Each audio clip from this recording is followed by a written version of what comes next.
Hello friends, this is Panjwani again.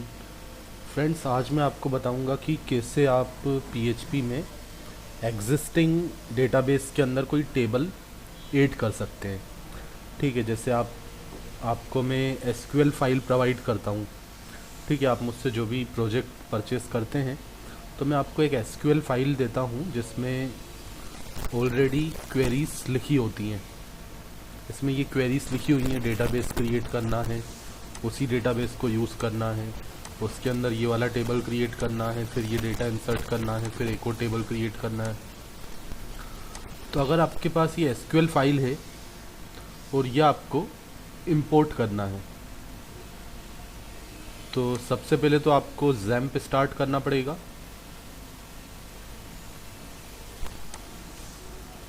तो ये मैंने अपना जैम्प सॉफ्टवेयर स्टार्ट कर दिया।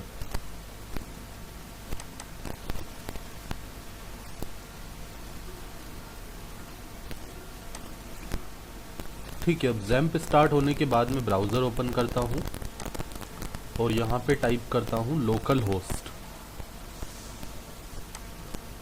लोकल होस्ट के अंदर मैं जाता हूँ। लोकल होस्ट लिखने के बाद ये पेज आएगा। अब आप जाओगे PHP MyAdmin के अंदर। ठीक है, तो अब आपको क्या करना है, यहाँ पे आप देखोगे ये ऑलरेडी काफ़ी सारे डेटाबेसेस यहाँ पे बने हुए हैं। अब आपको ये अपना प्रोजेक्ट का जो भी डेटाबेस है वो ऐड करना है। तो आपको ये जो मैं एसक्यूएल फाइल प्रोवाइड करता हूँ, इस सारी की सारी एसक्यूएल फाइल को आपको कॉपी करना है। लेकिन अगर क्या होता है, बाय मिस्टेक आपने क्या कर दिया कि जैसे यहाँ पे काफ़ी सारे टेबल्स हैं, लेकिन बाय मिस्टेक मान लो ये 2 टेबल्स हमने कॉपी नहीं किए।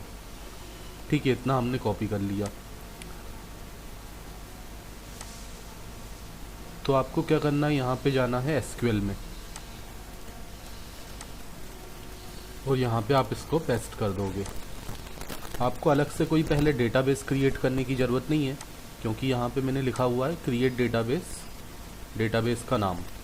तो ये जो क्वेरीज एग्जीक्यूट होंगी तो डेटाबेस भी अपने आप क्रिएट हो जाएगा। ठीक है, हमें डेटाबेस क्रिएट तब करना पड़ता है जब हमने ये वाली कमांड नहीं लिखी होती है। ठीक है, बट मैंने ये कमांड यहाँ पे लिखी हुई है, मतलब डेटाबेस भी क्रिएट हो जाएगा और उसी डेटाबेस के अंदर ये सारे टेबल क्रिएट हो जाएंगे, क्योंकि हमने लिखा है यूज़ डेटाबेस का नाम। तो इसी डेटाबेस को यूज़ करते हुए ये सारे टेबल्स भी इसमें क्रिएट हो जाएंगे। तो गो पे हमने क्लिक कर दिया तो आप देखोगे यहाँ पे एक डेटाबेस आ गया, जिम कोर जावा, जो भी डेटाबेस का नाम होगा। अब हमारी मिस्टेक क्या थी कि हमारे 2 टेबल हमने ऐड नहीं किए थे, कॉपी नहीं किए थे, तो हमें इनको भी अब ऐड करना है। तो कैसे हम एग्जिस्टिंग डेटाबेस के अंदर टेबल्स को ऐड कर सकते हैं। अब काफ़ी सारे स्टूडेंट मुझे मैसेज करते हैं पर्सनली कि ये टेबल उसमें नहीं आ रहा है। तो आपके पास अलग अलग तरीके हैं, या तो आप इस पूरे को ड्रॉप कर दो, पूरे के पूरे डेटाबेस को ड्रॉप करो और फिर से आप पूरा कॉपी करके फिर पेस्ट करो एसक्यूएल में, फिर गो करो। ठीक है, कैसे आप ड्रॉप करोगे उसका भी तरीका होता है। डेटाबेसेस में जाके आप यहाँ से सिलेक्ट करके ड्रॉप कर सकते हो। ठीक है, ये ड्रॉप का ऑप्शन है। जैसे मुझे जिम कोर जावा जो मेरा डेटाबेस था, इसको सिलेक्ट करके मैं यहाँ ड्रॉप पे क्लिक करूँगा तो ये डिलीट हो जाएगा। बट अगर ये एग्जिस्ट कर रहा है और इसी के अंदर मुझे 2 नए टेबल क्रिएट करने हैं, ठीक है, तो मुझे क्या करना पड़ेगा, ये दोनों टेबल का जो क्वेरी है इसको मैंने कॉपी कर लिया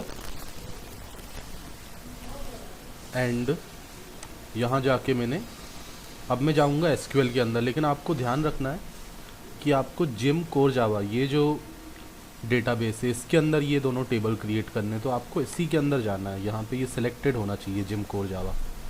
अगर आप किसी दूसरे डेटाबेस, जैसे ये एग्ज़ाम नाम का डेटाबेस है, इसमें जाके आप एसक्यूएल में जाके अगर इसको पेस्ट करके गो पे क्लिक करेंगे तो ये टेबल इसके अंदर क्रिएट हो जाएंगे। बट मुझे जिम कोर जावा के अंदर क्रिएट करने हैं, तो आप इसको सेलेक्ट करो, जिम कोर जावा को, जो भी आपका डेटाबेस है, उसके बाद आप एसक्यूएल में जाके इसको पेस्ट करो तो ये इसी के अंदर क्रिएट होंगे। और अदरवाइज़ आपने कोई भी डेटाबेस सेलेक्ट किया है लेकिन आप चाहते हो इसी के अंदर, जो जिम कोर जावा मेरा डेटाबेस है अभी, उसी के अंदर ये क्रिएट होने चाहिए, तो आप एक लाइन यहाँ पे ऊपर लिख सकते हो, यूज़ डेटाबेस का नाम। जैसे मेरा डेटाबेस अभी फॉर एग्जांपल है जिम कोर जावा। ठीक है, अब मुझे फ़र्क नहीं पड़ेगा कि मैं यूज़र पे हूँ या ऑप्शंस पे हूँ, कहाँ पे हूँ। मेरा ये जिम कोर जावा डेटाबेस अगर होगा तो उसी के अंदर ये टेबल्स क्रिएट होंगे। ओके, तो आप देखेंगे इसके अंदर 2 टेबल्स और आ जाएंगे। एक प्लान टेबल भी आ गया और एक मेंबर टेबल भी आ गया, जो पहले नहीं आया था। आई होप कि पूरा क्लियर होगा। Thanks for watching.